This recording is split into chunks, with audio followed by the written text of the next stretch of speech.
आज आप लोगों ने धरना प्रदर्शन किया है, क्या? देखिए मामला आप लोगों को पूरा पता है। मामला ये है कि अभी विगत 2-3 दिनों पहले हम लोगों ने टीआरएस प्रचार को भाजपा की सदस्य के रूप में नेम प्लेट भेंट की थी, जो उनका नाम लिखा हुआ था और सदस्य भारतीय जनता पार्टी, और कॉलेज के बाहर हमने कार्यालय लिख के पोस्टर चिपकाया था। उसी को हम लोग आगे क्रम में जब कार्रवाई नहीं हुई, हमने 24 घंटे का समय दिया था प्रचार मैडम को कि आप इस पर कार्रवाई करिए।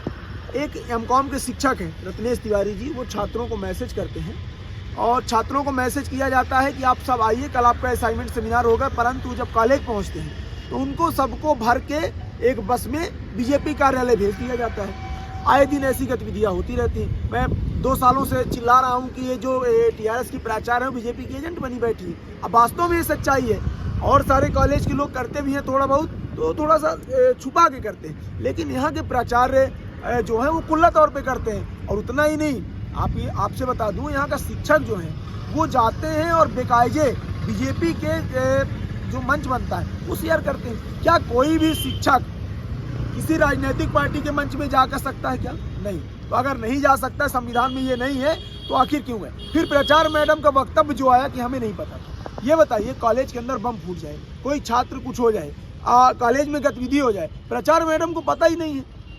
एबीवीपी कार्यक्रम करती है, डीजे बजता है बेकायदे, पेपर डिस्टर्ब होता है, जबकि उस समय कलेक्टर महोदय का आदेश था कि डीजे प्रतिबंधित है। उसके बाद भी डीजे बजा आराम से, यहाँ तक सुनाई दे रहा था बाहर तक, लेकिन प्रचार मैडम के कानों में नहीं सुनाई दिया, क्योंकि वो अनुवांशिक बीजेपी का अनुवांशिक संगठन है। तो ये जो प्रचार मैडम कुर्सी पर बैठकर बीजेपी एजेंट के रूप में कार्य कर रहे हैं, ये एनएसयूआई बर्दाश्त करने वाली। आरएसएस का कैंप चलता था यहाँ, हमने विरोध किया तो उन्होंने कहा कि हमें तो जानकारी ही नहीं है।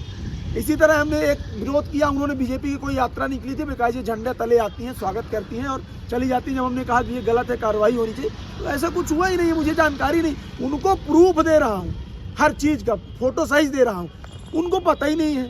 उनको कार्रवाई की मांग करो तो जानकारी नहीं। ये बताइए, जब गैर जिम्मेदाराना प्रचार है, जिनको कॉलेज के अंदर की गतिविधि नहीं पता, तो उनको प्रचार पद तो अपने छोड़ देना चाहिए। हमारी सरकार से, शासन प्रशासन से मांग है कि ये प्रचार मैडम को पदमुक्त किया जाए। और ये जो शिक्षक, देखिए पहली बात तो ये जो मैडम अनजान बनने का गेम खेल रही है, तो मैं कुछ नहीं जानती, ये हम भी जानते हैं, इतने वो नहीं है, हम भी जानते हैं कि उन्हीं के इशारे पर हो रहा है। कोई व्यक्ति एक डिपार्टमेंट के सभी छात्रों को भरता है और कार्यालय लेके भाग जाता है, बिना उनकी अनुमति से नहीं हो सकती। कार्रवाई क्यों नहीं हो रही?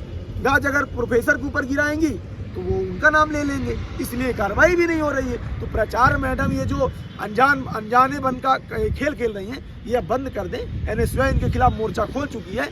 आज ये धरना प्रदर्शन चालू हुआ है सुबह 11 बजे से 2 जून से। ये पूरी रात, पूरी दिन, कल ये 12 बजे हम समाप्त करेंगे और कलेक्टर मैडम को यहीं पे ज्ञापन सौंपेंगे 12 बजे। उसके बाद ये मतलब डेली ये कुछ न कुछ अलग तरीके से हमारा प्रदर्शन होगा, जब तक टीआरएस प्रचार अपने पिन को निष्कासित नहीं किया। सत्ता के खिलाफ में क्या राजनीति जरूरी है? छात्रों को ले जाना वही तो हो रहा है भाई। बीजेपी के पास भीड़ तो जा नहीं रही, तो ये कॉलेज के जो प्राचार्य हैं उनके ऊपर दबाव बनाते हैं। जब उनके ऊपर प्राचार्य के ऊपर दबाव बनता है तो प्रोफेसरों को बोलते हैं कि आप कॉलेज के छात्रों को बुलाओ। जब कॉलेज के छात्र आते हैं तो उनको बीजेपी कार्यालय भेज देते हैं। नाम बता दीजिए। नाम पंकज उपाध्याय, एनएसयूआई जिला अध्यक्ष। और लेना हो तो